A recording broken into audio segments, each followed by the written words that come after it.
FBI Jacksonville says it's becoming easier for extremist groups and individuals to recruit kids online.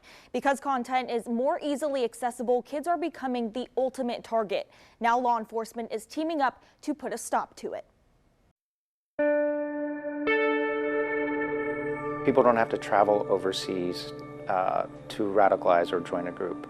It can all be done through the internet.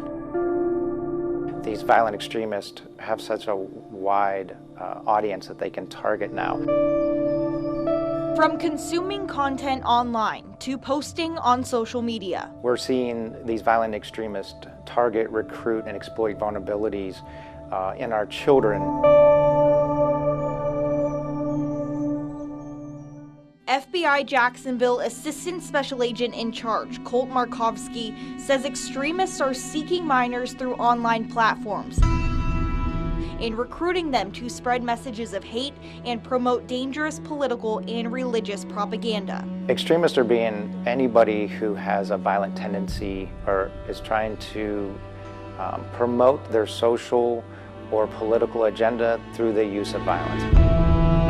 Propaganda can be in the form of videos, violent videos. It can be in the form of some sort of written doctrine. Markovsky says across the 40 Florida counties covered by FBI Jacksonville's field office, the threat is evolving.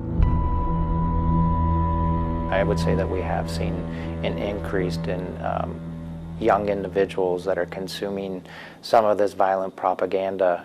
We're receiving that information and then we're working with our local partners to disrupt anything. One of those local partners is the St. Johns County Sheriff's Office. Juvenile extremism does affect us on the local level. We have had a handful of cases in St. Johns County. It's not prevalent in our community. We don't deal with extremism issues like we see in certain other areas in our country or even in the world. Lieutenant George Harrigan says details about individual juvenile cases are protected, but says they've seen networks both in and outside the U.S. contacting local minors through shared interests. An individual studies a juvenile or a child and then finds out their likes and dislikes and then matches that, whether it's true and genuine or not. Extremist views is not illegal.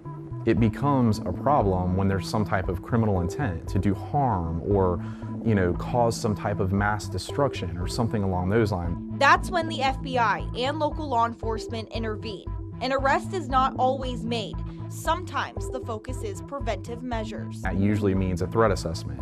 It's interviewing the individual in question. It's interviewing their family. Once that child, juvenile, or young adult is dealt with, there are diversion programs, there are things in place to help take that person from a path of violence and start working them towards putting them in a better place as they move forward in their life. Markovsky says young people are vulnerable and there are warning signs. We have seen where they start acting out, they become withdrawn, problematic, low self-esteem. Some children who are bullied or perceived to be bullied, they kind of retract and they're spending a lot of time in their rooms without a lot of outside contact and just the constant ingestion of being online. Law enforcement says parents can help and have to be involved. Understand technology, research technology, know how to use the apps and know what they're capable of. And that's a big help for prevention when it comes to extremism. We as law enforcement always ask people that if they see something, to say something. Whether that's a concerned parent, a child, or anybody in the community, that they see something that they perceive to be a threat, to give us an opportunity to work through it and investigate it.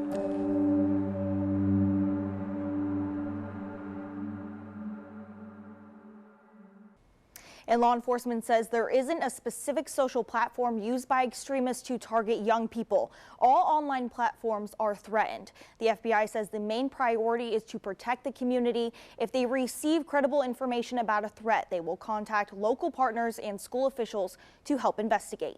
In the studio, Taylor Levesque, First Coast News, on your side.